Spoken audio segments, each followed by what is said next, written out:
죽었을 때 그 전에도 고문에 대한 얘기가 많이 있었어요. 김근태가 고문을 당했다. 혹은 부천서에서 몹쓸 짓이 벌어졌다. 그런 얘기를 했을 때 많은 사람들이 다 긴가민가 했습니다. 그런데 여기서는 사람이 죽었잖아요. 죽었잖아요. 그전에는 야, 그 뭐 고문 당하지도 않고서 저 빨갱이들이 뭐 떠들어댄다. 검찰이나 안기부에서 그렇게 그 보도자료 다 꾸며서 그렇게 했습니다. 제가 그 국정원 과거사위 조사하면서 그 보도자료가 어떤 식으로 어떤 회의 절차를 거쳐서 만들어졌는지 초안, 중간보고, 뭐, 그 다음에 최종안, 뭐 그런 것들 단계별로 다 봤습니다. 참, 그, 여러 가지 착잡한 마음이 들어온다. 그, 국민들이 좀 긴가민가한 부분도 있었던 것 같아요. 그런데 사람이 죽고 나니까, 아이고, 이게 진짜였구나. 안기부 뭐 그런 데서 고문한다는 게 이게 진짜였구나. 사람을 죽였구나. 그리고 박종철이라는 학생이 자기가 데모를 열심히 하던 학생이 아니었단 말이에요. 물론 이제 좀 학교 1, 2학년 때 데모를 하다가 3학년 올라가면서 그 데모를 그만두고 그 아버님이 저 시청에 이제 말단 공무원이셨으니까 그 집안을 좀 일으켜 보겠다고 열심히 공부하겠다고 이제 마음을 먹었는데 본인의 활동이 아니라 선배가 어디 숨었는지 찾느라고. 야, 그러니까 피의자도 아니고 참고인으로 데려가도 저렇게 고문을 하는구나. 어떻게 하면 사람이 죽을까? 이제 사람들이 그런 생각들을 하게 됐습니다. 80년대에 이 데모한다는 게 그렇게 쉬운 일이 아니죠. 쉬운 일이 아니었기 때문에 사람들이 그 길거리에 나서서 데모를 한다. 그 보통 용기가 아닙니다. 지금도 이제 살벌하지만 지금보다 훨씬 살벌했잖아요. 그때 백골단이라고 있었죠. 지금 뭐 이번에 경찰기동대가 그걸 이제 본따서 다시 부활시킨 건데. 그런 이제 경찰도 무시무시했거냐. 그러니까 데모를 하는 쪽에서도 어때요? 데모를 하면 사람들이 많이 모이게 해야 할 거 아니야. 그러니까 몇 월 며칠 몇 시에 데모를 합니다. 시민 여러분 나와주세요. 이렇게 하고 얘기를 하면 얼마나 좋겠습니까? 근데 그렇게 얘기하지를 못하고 숨어서 소곤소곤 언제 데모 있으니까 얼른 나와. 그리고 그것도 가면은 가는 중간에 장소가 또 바뀌어요. 저 을지로 삼가가 아니고 저 종로 삼가로 와. 뭐 하는 식으로. 그러니까 뭐 그때는 핸드폰도 없었지만 하여튼 아름아름 어떻게 그렇게 바뀌고. 그러니 일반 시민들이 참여하고 싶어도 참여할 수가 없었죠. 뭐 그런 시절 였습니다. 그런데 6월 항쟁이 이제 준비되는 과정을 보면은 문턱이 넓어져요. 문턱이 넓어지기 시작하는데 6월 10일 날 이제 뭐 그 이전부터죠. 이제 박정철 군 죽고 난 다음에 추모 집회를 하는데 그러니까 가령 2월 8일이었나요? 이 전국 추모제를 하는데 그러니까 추모제 할 때 이제 보통 하면은 데모를 하면은 그땐 택이라고 그랬죠. 택틱 영어의 택틱에 을 고쳐서 이제 전술인데 그래서 데모에 택을 짜갖고 뭐 어떻게 데모를 한다 하는데 그런 택을 굉장히 낮추는 거죠. 거의 택이 없다시피. 그러면서 시민들한테 그런 택을 짜면 어떻게 돼요? 사람들이 모르는 사람은 참여하기가 어렵거든요. 근데 그 사람들한테 요구하는 게 뭐냐면은 아침 10시에 사이렌이 울리면 묵념을 해 주십시오. 아니면 교회에서는 종을 쳐 주십시오. 교회나 절이나 성당에서는 종을 쳐 주십시오. 까만 리본을 달아 주십시오. 이제 그런 얘기를 합니다. 근데 그거는 시민들 입장에서 어때요? 나가서 으쌰으쌰 하면서 전단 물러가라 하고 데모를 하거나 아니면 돈을 던지거나 화염병을 던지거나 뭐 강목을 들고 뭐 마스크를 쓰고 강목 들고 휘둘르거나 이건 아무나 할 수 있는 거 아니잖아요. 그런데 사람이 죽었는데 거기에다가 가서 까만 리본 다는 거. 아침 10시에 길 가다가 멈춰서서 묵념하는 거. 그거는 누구나 할 수 있을 거 아니야. 그리고 그거 한다고 잡아가지는 않을 것 같아. 전두환 정권이 아무리 흉악한 정권이라도 사람을 죽여놓고서 그거 추모한다고 잡아가지 않을 것 같고 그거 왜 길거리에 서서 왜 묵념하고 있느냐라고 전경이고 형사고 와서 뭐라고 하면은 거기에 대해서는 내가 떳떳하게 아니 추모도 못해 이놈들아 그런 얘기를 할 수 있을 것 같아요. 그러니까 사람들이 그걸 하기 시작을 하죠. 그리고 해보니까 많은 사람들이 하잖아요.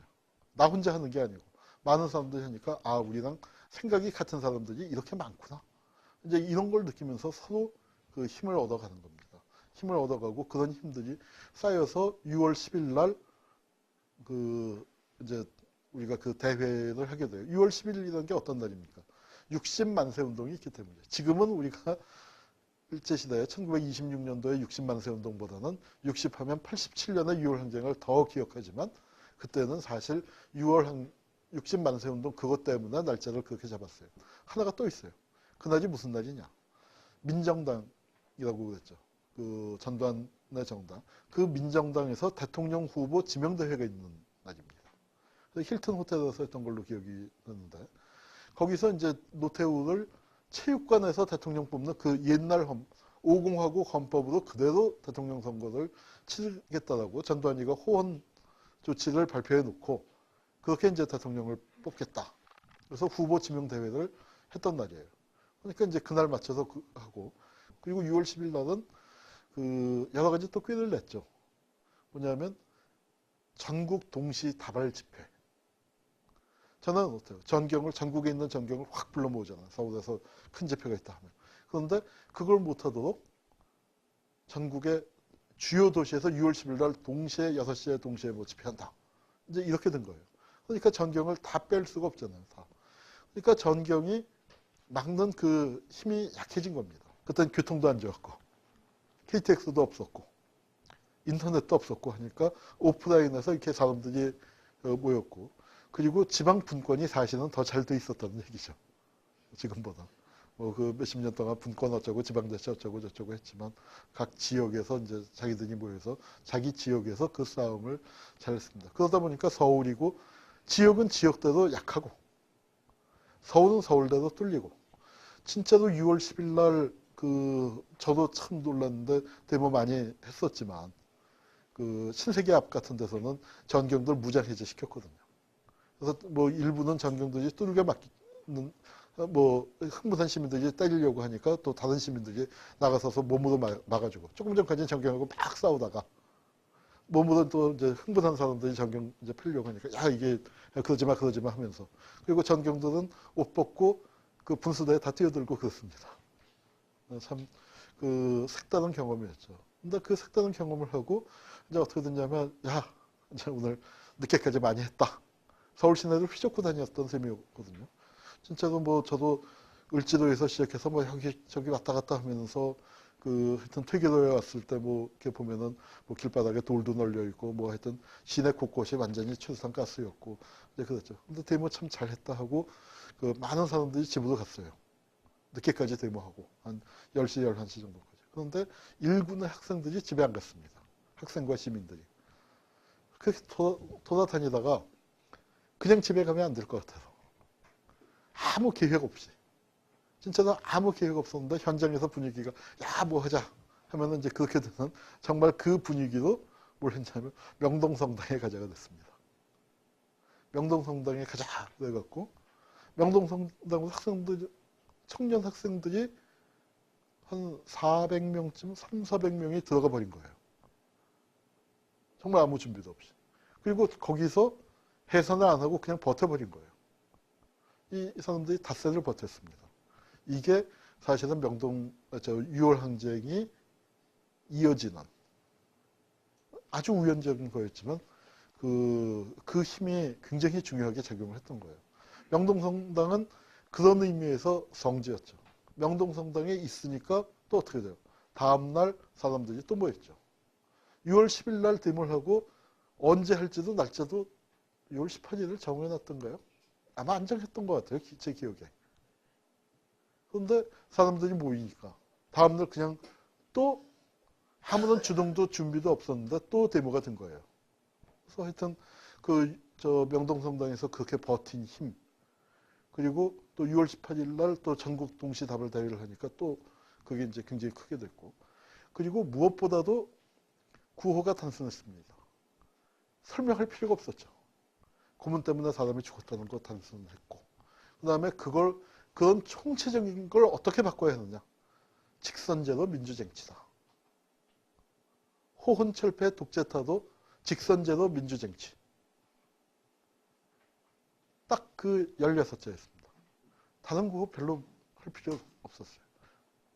그러니까 거기에 그 국민들이 다 모였고 직선제라는 그 한마디에 모든 것이 다 담겨 있었습니다. 그리고 그때 우리 마음이 어땠냐? 이거 절대로 우리가 반드시 승리한다. 전두환이나 저 정권이 절대로 직선제를 못 받을 거다라고 생각을 했습니다. 진짜로 그렇게 생각했습니다. 왜냐? 국민들의 70% 이상이 직선제를 지지하는데 이건 직선제 하면은 선거 하나만 하다. 근데 그게 우리가 뭐랄까요? 순진했다고나 할까요? 그리고 이제 우리가 걱정한 건 전두환이가 군을 동원하느냐 마느냐. 광주에서는 군을 동원했습니다. 서울에서도 할 것이냐. 한다면 우리가 어떻게 싸울 수 있을 것이냐. 서울에서도 광주처럼 시민들이 끝까지 그렇게 싸울까? 나는 그렇게 싸울 수 있을까? 그런 걱정을 하고 있었죠. 미국이 군 동원 못하게 하지 않을까? 아니야. 그래도 군을 동원해서 체제를 유지하지 않을까? 미국이 민주주의를 받아들일까? 아닐까? 뭐 이런 궁리했지. 전두환이가 전두환 노태우 집단이 직선제를 받아들일 거라고는 거의 생각을 못했어요.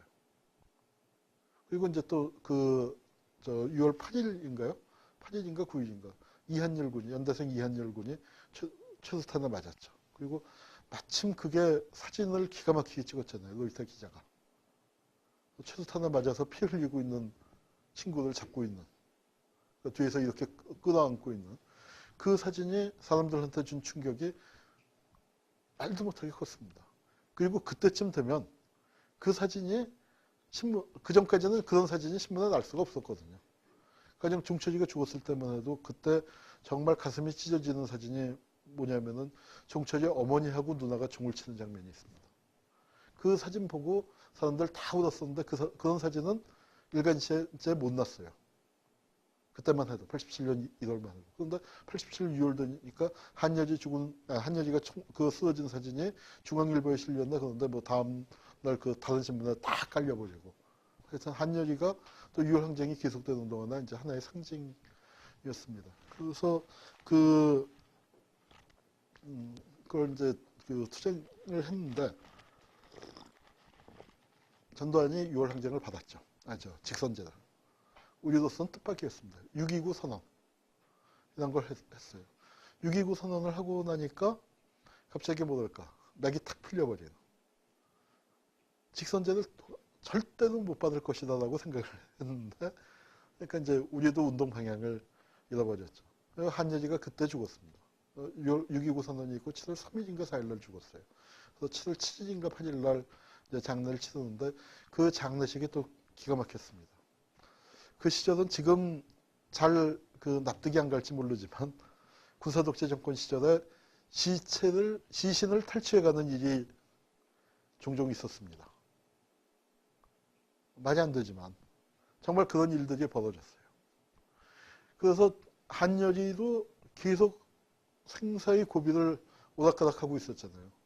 그런데 우리는 이제 회복이 안 될 거다. 그리고 곧 이제 신체 기능이 점점 저하돼서 곧 세상을 뜰 거다. 그러니까 마음의 준비를 다 해야 한다. 이제 뭐 그거는 다 퍼져 있었지만 그게 언제일지. 군사 독재 정권도 그게 시한폭탄이었습니다. 한여지 죽기 전에 직선제 받으려면 받아야지. 한여지마저 죽어버리면은 이건 뭐 이제 정말 걷잡을 수 없는 사태가 일어난다. 이제 그렇게 돼서 하여튼 6.29 선언이 먼저 나왔어요. 그리고 한여리가 또 6.29 선언 나오자마자 또 병세가 급격히 악화되어 가고, 그러니까 오늘일지 내일일지 모른다 하니까 대목군들한테는 다 비상대기령이 내려졌습니다. 그래서 정말 연대에서 다 노숙하는 거죠. 며칠 잠이야 잤지만, 그래도 그렇지 그 강의실에서 책상 붙여놓고 자거나 시민바닥에서 이거 덮고 자니까 뭐 그게 자도 잔 건 아니죠. 근데 그런 상태에 있다가 이제 드디어 장례식을 치르는구나. 그때까지는 언제 정경이 쳐들어올지 모른다 하는 그런 긴장감이었다가 장례식을 막 치르는구나 하니까 그 바닥에 앉아있는데, 그리고 또 그 다음에 조사가 왜 그렇게 깁니까? 이렇게 하면은 또 이제 누구 그러니까 뭐 그때 김대중 김영삼 이제 두 분 다 와서 그 조사하고 이제 뭐 그랬는데 그거 들으면서 그 아침에 뜨거운 햇살 받으면서 세면바닥에 앉아 있으니까 정신없이 그냥 다들 쿠박쿠박 하고 있었죠. 근데 그 잠을 누가 깨웠냐면은 문익환 목사님이 와서 깨웠습니다. 문익환 목사님이 딴 거 하지 않았어요. 갑자기 올라오더니 빡 소리를 질러. 이게 보니까 전태일 열사여를 외친 거예요. 전태일 열사여. 그다음에 김상진 열사여. 하면서 쭉 그러니까 우리 그 죽어간 모든 이는 아니지만 한 3, 40분의 이름을 불렀어요. 뭐 돌아가신 분은 훨씬 많지만 그 이름을 하나하나를 부르는데 정말 졸던 놈들이 울었죠. 그 다음에 이제 그 한율이 어머님께서 그 올라오셔서 절기를 하셨죠. 전두환 살인마, 노태우 살인마 하고 그 다음에 정말 그게 그 가슴에서 우러나오는 말은 그냥 시가 되는 게 가자 광주로 한연합 하자 뭐 해서 또 사람들이 또 다 울고 그러니까 그날 아마 제일 많은 인파가 모였었지 않나 싶어요.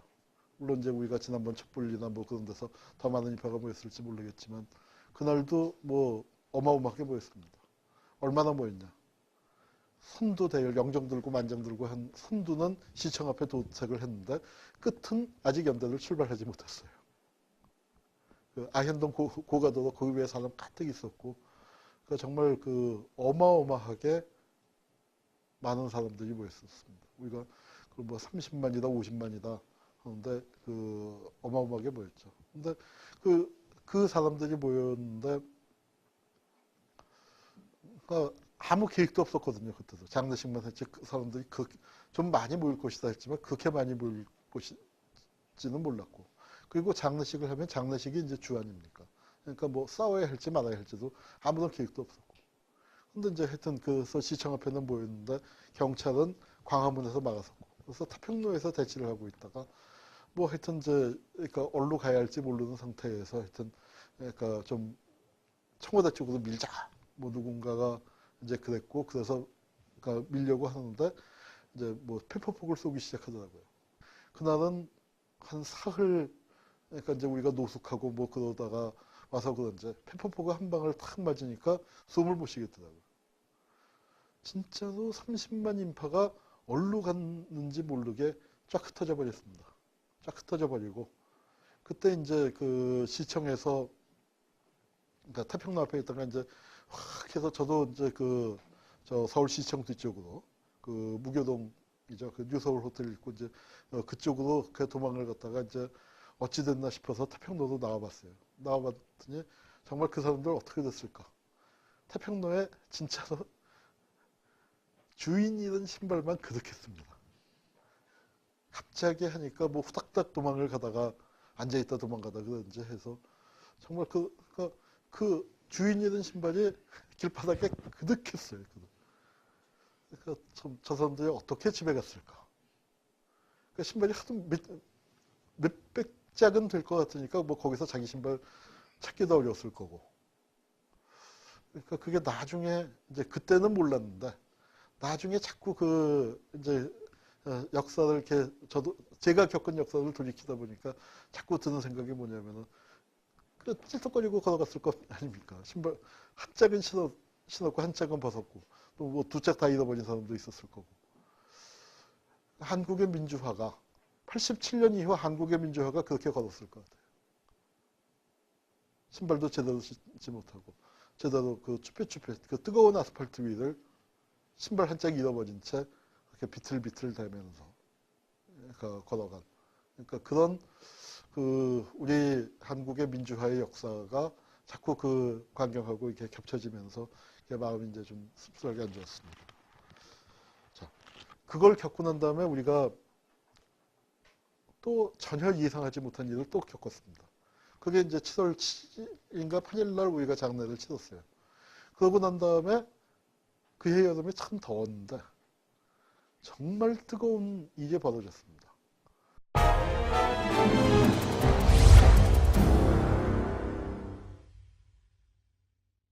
노동자들이 이제 정말 들고 일어나기 시작하는 거예요. 얼만큼 들고 일어났냐. 7월, 8월 2달, 한 석 달 동안에, 7월, 9월까지 한 석 달 동안에 한국에서 노동쟁의가 3천 몇백 건이 일어났어요. 그 노동쟁의 3천 몇백 건이라는 게 잘 감이 안 잡히시죠? 어느 정도냐면 한국전쟁 끝나고 87년 6월까지 34년 동안에 1년에 평균 100건씩 일어났습니다. 그 기간 동안에 일어난 게 한 3천 몇백 건이 일어났는데 그만큼이 2달 동안에 일어난 거예요. 87년 7월부터 해서 89년까지 만들어진 노조 숫자가 5천 개입니다. 그 전까지 만들어졌던 노조보다 훨씬 더 많은 숫자가 그때를 시작으로 그 2달 동안에 한 천 몇백 개가 만들어진 거예요. 그러니까 그게 노조 가입률 같은 거 확 높이고 조직률 확 높이고 그때 만들어진 노조들이 뭐가 됩니까? 결국은 그걸 기반으로 전노협이 만들어지고 민주노총이 만들어지는 겁니다. 어마어마한 일들이 벌어지는 거예요. 몇십만 노동자들이 몰려 나왔습니다. 근데 정말 웃기는 일 하나. 자, 7, 8, 9월 노동자 대투쟁에서 가장 격렬을 했던 데가 울산입니다. 대공장 많잖아요. 현대가 다 울산에 있고. 거기서 이제 공장 하나가 뭐 종업원이 2만 명, 3만 명씩 되니까. 거기서 이제 치고 나오는 겁니다. 치고 탁 나오면, 근데 지게차를 앞세우고 중장비를 앞세우고, 그 중장비는 뭐 탱크보다도 힘이 세다는 중장비도 있고, 뭐 그런 걸 앞세우고 몇몇 명 노동자가 쫙 울산의 공설운동장으로 모여드는 겁니다. 그러니까 이제 그게 정말 세계 노동운동사에 다시 없는 장관이죠. 그런 게 꿈은 아닙니까? 이런 일들이 너무나 예상 못하게 급작스럽게 벌어지는 거예요. 울산에도 노동운동하는 그룹들 있었죠. 뭐 학생운동 출신들이 위장취업해서 들어가 있기도 하고 또 현장에서 노동자들이 조합 만들겠다고 준비하던 그룹도 있고 이런 그룹들도 있지만 다들 예상을 못한 상태에서 상황이 워낙 급작스럽게 순식간에 그건 뭐 계획도 없이 가자 하면은 쫙 기계를 멈추고 쫙 노동자들이 나가버리니까 뭐 앉아서 유인문을 쓰고 선언문을 쓰고 조직 구조를 갖추고 이럴 틈이 없었던 겁니다. 몇만 명이 모이는데 그래도 종이떼기 한 장은 있어야 할 거 아니냐. 몇 명이 해서 그럼 뭘 하자. 선언문은 쓸 시간이 없고 노동자들이 제일 많이 외칠 구호를 쓰자. 그래서 구호를 썼습니다.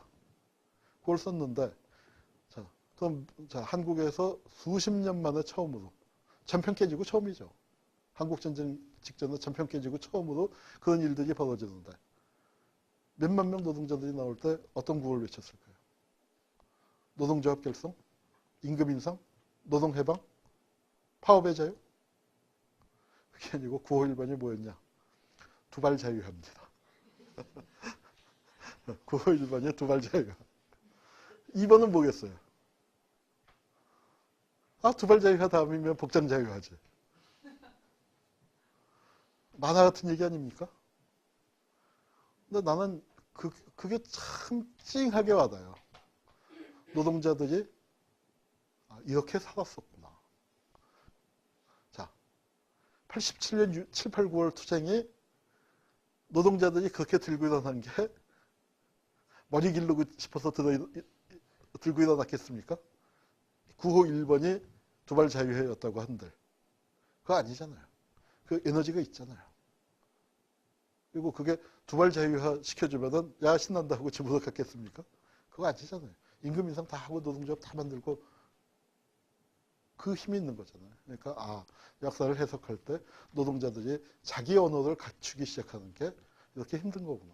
그 사람들이 노래 뭐 불렀을까요? 거기서 노래 부를 게 없으니까 유행가 노가바를 했고 민중가요 같은 거 수십 곡이 나와 있었죠. 학생운동 쪽에는. 그러나 그 사람들은 몰랐잖아요. 그러고 뭐 부릅니까? 군가 부르죠. 사나이로 태어나서. 그럼 군가는 어떤 노래예요? 사실은 군사주의적이고 이 정권이 우리를 길들이고 교육시키고 그럴 때 배운 노래를 그냥 거기서 부르고 했던 겁니다. 우리가 우리 언어를 획득해가는 중요한 과정이 됐죠. 자, 그런데 이게 그러니까 우리 역사에서 보면 수십 년 동안에 분배가 안 이루어지고 우리가 억압을 당했었잖아요. 그걸 이제 팍 치고 올라온 거니까 에너지가 이제 크고 지난 시간에 조금 얘기했었던가요? 임금 인상 얘기? 여기서 임금 인상이 이제 많이 이루어집니다. 제가 그때 이제 현대중공업에 계셨던 분이 우리 학교 바로 옆집에 살아서 나중에 민주노총 위원장까지 한 저 현대중공업 골리앗 투쟁이 이끌었던 그 이가병 위원장이 우리 저 학교 바로 옆집입니다. 그래서 이제 자주 만나서 옛날 얘기 이제 많이 듣고 하는데 그때 이제 그 각 지역에서 노동조합 만들 때 만드니까 후보들 나오잖아요. 공약 딴 거 볼 거 없다는 거예요. 임금 몇 프로 올리느냐. 맨 처음에 나와서 뭐 30% 올린다, 50% 올린다, 70% 올리고 딴 후보 나와서 100%. 누굴 뽑느냐. 무조건 많이 올린다는 사람이 당선된다 이거예요. 그리고 임금 교섭에 들어가는데 진짜로 임금을 공약한 만큼 거의 그 수준으로 올렸다 이거예요. 70% 80% 올린 정도는 많이 올린 게 아니었다는 거예요. 임금을 처음 받았을 때 그러니까 그러니까 지금은 이제 임금이 통장으로 들어오잖아요. 월급이. 근데 그때는 봉투로 줬잖아요. 딱 촉감이 다른 거예요. 촉감이 다른데 그러니까 어떤 때는 어떤 사람은 아니 왜 경리 아가씨가 왜 이번 달은 1,000원짜리로 주는 거야. 그런 느낌이 들 정도로. 그리고 처음에 받으니까 이제 툭툭하니까 참 좋은데 겁이 나더라요. 이게 나만 이렇게 줬으면 좋은데 딴 놈들도 다 받았잖아요. 딴 사람들도. 근데 우리 회사가 몇 명인데 종업원이 몇 명인데 이게 한두 명이 아닌데 이렇게 주면 회사 망하면 어떡하나. 진짜로 그런 생각이 들었대요. 그런데 노동조합을 만들었으니까 1년이 지나면 경영을 볼 수 있잖아요. 경영 자료 같은 걸 이제 볼 수 있게 됐는데 보니까 안 망했더라 회사가. 그리고 안 망한 정도가 아니라 여전히 흑자다 이거죠. 야 이거 어떻게 된 거야. 그래갖고 이제 다음 해도 또 싸우면서 또 올리고 이거 굉장히 중요한 성과였습니다. 근데 그게 자본가들도 그게 가능했던 게 한편에선 지난 20년 동안 경제 발전을 할 때 분배를 안 했었던 그 몫이 있었는데 그것만 갖고는 안 됐겠지만 그때 마침 상저 호황이었거든요. 자본가들한테도 돈이 여유가 있었습니다. 그리고 또 하나 중요한 거.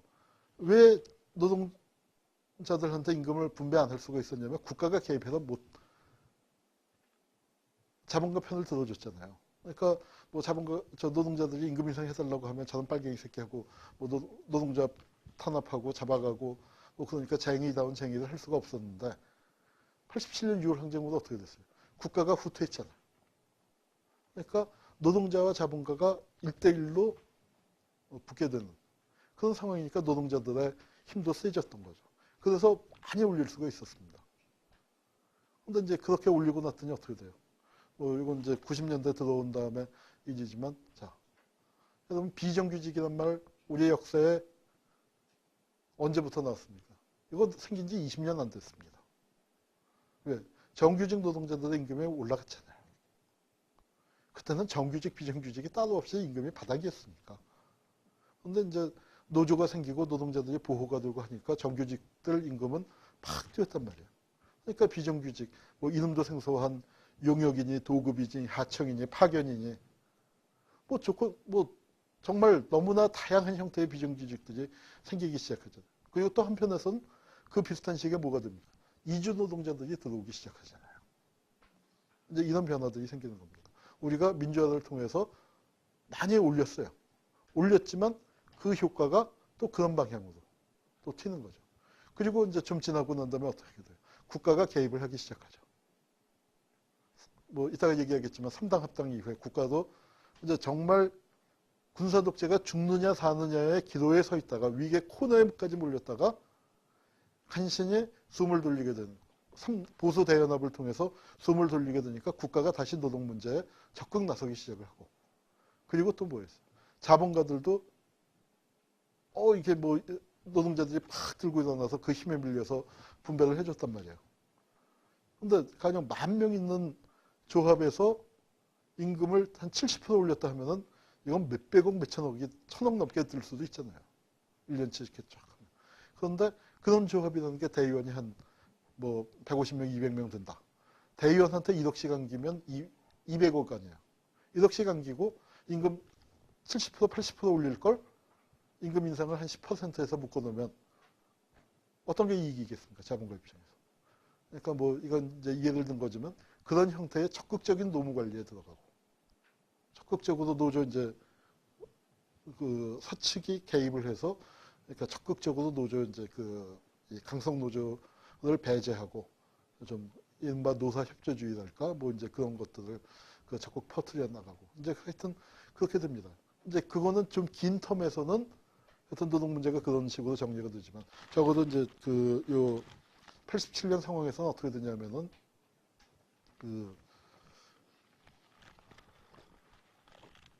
이 선거가 시작되니까 터질 때는 대개 터지고, 아니 진짜 3,000곳 정도에서 노동 문제가 터졌으니까 뭐 터질만 한 데는 다 터졌다는 얘기죠. 조직들만 한 데는 웬만한 데 다 되고, 그러고 난 다음에 이제 노조가 이제 한편에서는 또 뭐가 생기기 시작하냐면은 선거, 대통령 선거가 이제 시작이 됩니다. 그러니 또 이제 큰 구경거리가 생긴 거 아닙니까? 71년에 해보고 16년 만에 처음으로 이제 대통령 선거가 판이 벌어지기 시작을 하니까 노동 문제에서 관심이 이제 다시 대통령 선거로 쏠리는데, 이 7, 8, 9월 노동자 투쟁이 갖고 있는 특징이 뭐냐면은 중산층이 이탈하기 시작해요. 6월 항쟁이 성공할 수 있었던 가장 중요한 이유는 뭐냐면 기층 민중, 노동자, 농민들, 학생들, 그런 급진적인 부분과 이른바 넥타이 부대라고 하는 중산층이 하나가 됐잖아요. 직선재단 구호갖고. 그리고 직선재단 구호는 계급 문제가 빠져있는 구호잖아요. 그런데 7, 8, 9월 노동자 투쟁은 어때요? 민주화가 됐더니 노동자가 전면에 진출하는 겁니다. 근데 실제로 정치적인 변혁이 있은 다음에 노동자들이, 기층 민중들이 팍 터져 올라오는 사례는 역사에 많았습니다. 언제냐? 가령 3.1운동 직후에 우리나라의 노동쟁이가 폭발해요. 노동쟁이 소작쟁이가. 그리고 해방되고 난 다음에도 폭발하고, 4.19 때도 폭발하고, 이제 이런 식으로 굉장히 많이 퍼져나왔었는데, 이게 여기 80년도에도 폭발했었죠. 87년도에 이제 대폭발을 했는데, 대폭발을 하면서 확 분출해버리니까 중산층이나 보수 야당이나 이런 쪽이 주춤한 거예요. 한편으로는 겁이 나죠. 노동자들이 열심히 그냥 주는 대로 시키는 대로 일만 해온 노동자들이 갑자기 머리띠 두르고 팔뚝질 해대니까 몇만 명이 모여서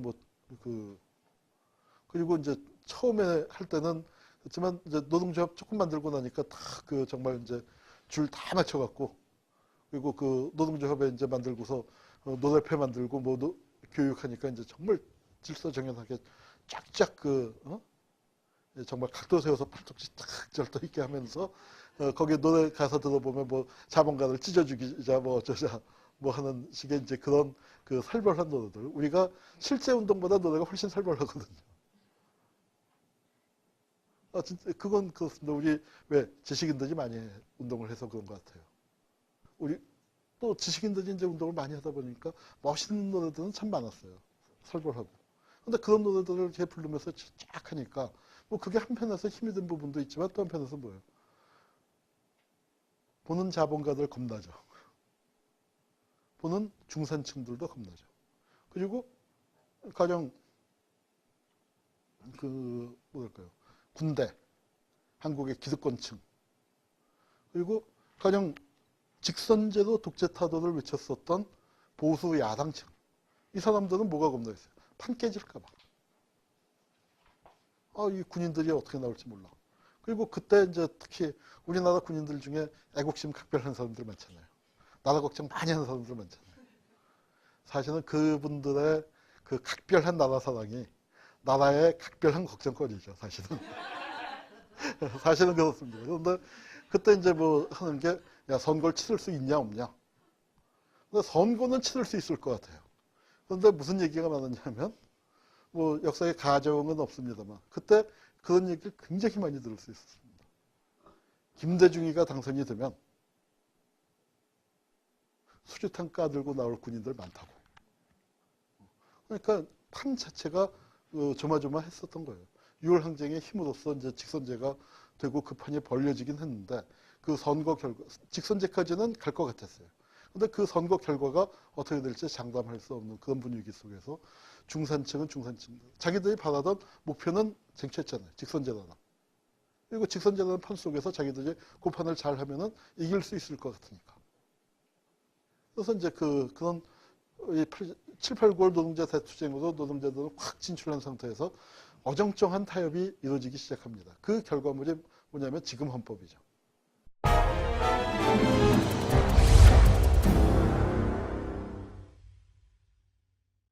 이른바 87년 체제. 87년 체제가 얼마나 타협이냐. 우리 다 잊어버리고 있지만 저도 잊어버렸다가 오늘 이거 어떻게 됐지 하고 확인해보고 다시 크크크 하고 웃고 온 게 뭐냐면은 지금도 우리 헌법에 아직도 있습니다. 국가원로 자문회의. 이게 뭐냐면은 전두환이가 난 박정희처럼 미워도 다시 한번 안 한다 이거야. 난 딱 한 번만 한다. 그런데 뭘 하냐. 국가원로 자문회의를 만들어서 상황 노릇을 하고 싶었죠. 그래서 그걸 만들어서 뭐 장관이 사무총장이 장관급이고 차관급이 2명이고 직원이 뭐 몇십 명이고 어마어마한 큰 기구를 만들려고 했어요. 근데 그게 우리 헌법에 아직도 있습니다. 전두환을 위해서 전두환을 달래느라고 야당도 타협을 해준 거예요. 뭐냐? 저 자식 갑자기 만변해서 안 나간다고 하면 어떡해. 6.29 선언을 해놨고 대통령 선거 들어간다고 헌법 협상하고 있는데 군대 다시 동원하면 어떡해. 그러니까 해달라는 거 해줘. 더럽고 치사하지만 해달라는 거 해줘. 그래서 지금도 우리 헌법에 남아있습니다. 우리 헌법에 이상한 구절들이 남아있는 게 있어요. 가령 국가배상법 같은 거. 군인이 죽었을 때 국가를 상대로 배상을 할 수 없는 거. 그거 옛날 70년대에 대법원에서 위헌을 내렸어요. 박정희가 유신하면서 위헌 판결 내린 대법원 판사 다 잘라버리고 아예 유신헌법에다 넣어놨습니다. 그런데 그거 87년 헌법 할 때 그거 뺐어야 하는데 못 뺐어요. 그러니까 군인은 지금도 죽으면 어때요? 개값이지. 군대 가서 절대로 죽으면 안 되는 거지. 하여튼 뭐 그런 이제 부분들이 있습니다. 뭐 시간이 많이 갔네요. 자, 87년 선거를 하게 되는데 이 선거가 웃기는 선거입니다. 우리는 하면은 반드시 이길 줄 알았어요. 그런데 문제가 뭐냐면은 양김이 같이 뛰겠다는 거예요. 정말 그 후에 선거 지고 난 다음에 그런 얘기 하는 사람들 많았죠. 우리 쪽에 정말 열사만 있었지 의사의 맥이 끊어졌다. 둘 중에 하나 누가 좀 끌어안혀갖고 어떻게든. 근데 어떻게 됐냐면은 이제 이런 얘기도 나왔죠. 그건 주로 김대중 씨 쪽에서 나왔었는데 사자 필승론. 그러니까 그냥 김영삼한테 양보하라고 하고 김대중한테 양보하라고 하는데 내가 나가면 반드시 이기는데 왜 양보를 하느냐. 사실은 결과를 놓고 보면 어때요? 그때 양보했었으면은 나란히 5년씩 빨리 했고 민주화가 훨씬 더 잘 갔죠. 근데 서로 먼저 하려다가 결국 깨팍친 거 아니에요. 죽 서서 개 준 거 아닙니까? 직선제 만들어서 죽 서서 개 줬는데 사자 필승론 이런 건 뭐냐면은 자 노태우하고 오히려 김종필까지 나오니까 영남표는 김영삼과 노태우가 갈라먹고 보수표 또 갈라먹고 그러니까 자기는 호남이라는 확실한 지역 기반이 있으니까 반드시 이긴다. 김영삼은 무슨 얘기냐면 민주주의 표 내가 먹고 그 다음에 김대중은 빨갱이로 많은 사람들이 생각하니까 좀 불안해하는 보수층 표를 내가 갖고 올 수 있다. 내가 나가야 이긴다. 뭐 이제 이러고 저러고 싸웠던 거죠. 그래서 운동 진영도 갈라집니다. 어떻게 갈라졌냐. 야, 어떻게든 단일화하자. 그게 주로 김영삼. 뭐 꼭 그런 건 아니었습니다만 단일화를 얘기하는 사람들은 되게 김영삼 쪽하고 친했어요. 꼭 그런 건 아니지. 아닌 사람들도 있었어요. 그렇지만 단일화 얘기하는 사람들의 큰 분위기는 김영삼 쪽을 지지했고 비판적 지지는 뭐냐면은 그래도 김영삼과 김대중 중에서 좀 나은 놈을 하자. 김대중이 그래도 조금 더 민주원칙에 투철하지 않느냐. 또는 뭐 좀 더 민중적이지 않느냐. 이제 뭐 그러면서 그런데 이제 이 비판적 지지를 얘기하는 사람들은 주로 또 호남 사람들이 많았죠. 그리고 정말로 충격을 받았던 건 저는 서울입니다. 선대를 따라 올라가면 강원도고. 그러니까 이제 그런 그 지역 감정하고는 그 영호남하고는 다 무관한데 정말로 놀랐었던 건 내가 믿고 따르던 그 선배들이 고향에 따라서 싹 갈라지는. 진짜 그렇습니다. 진짜 가슴 아프고 환멸스럽기도 하고. 그랬었는데 그게 현실이었죠. 그리고 이제 또 하나는 독자 후보론. 뭐 이제 그렇게 갈라졌는데 결국 어떻게 됐습니까? 갈라져서 힘 한번 써보지 못하고 졌죠. 졌습니다. 그 무렵에 또 하나 사건이 터진 게 칼기 사건이 터졌습니다. 칼 858기가 김현희가 나타나서 이제 그 폭파가 됐는데, 자, 그 큰 사건이 일어났는데 그 사건이 선거 결과에도 또 굉장히 영향을 미쳤죠.